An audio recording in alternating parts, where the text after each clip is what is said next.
حضور کا عشق عجیب عشق ہے.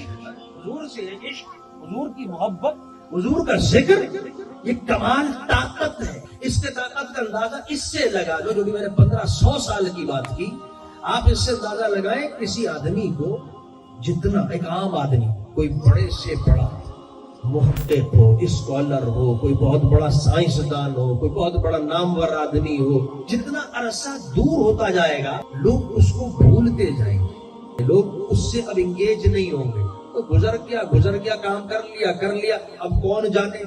بے شمار سائنسدانوں میں مثالیں موجود، نیوٹن، آئنسٹائن، بے شمار جنگ کرنے والے تھے، ان کی مثالیں، سقراط، بقراط، چند بچے جانتے، کون جانتا ہے سقراط کا کون دن مناتا ہے، بقراط کا کون گزر گیا. حکیم جالیلوس نام بھی نہیں سنا، حالانکہ بہت بڑا فلسفی تھا، حکمران تھا. کہ در حقیقت کتنی بڑی سے بڑی شخصیت گزری تاریخ کے اندر.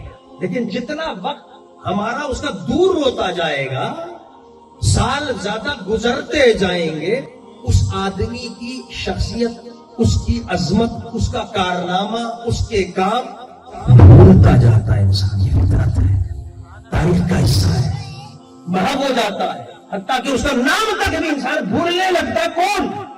لیکن واحد ہستی میرا اور تمہارا حبیب محمد مصطفیٰ.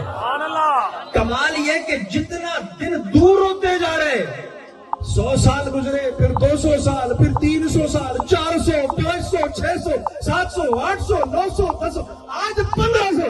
کمال یہ جتنا تاریخ، یعنی جتنے دن زیادہ بیتتے گئے، یہ وہ عظیم ہستی اتنی زیادہ اللہ اس کی محبت اور عظمت کو بڑھا.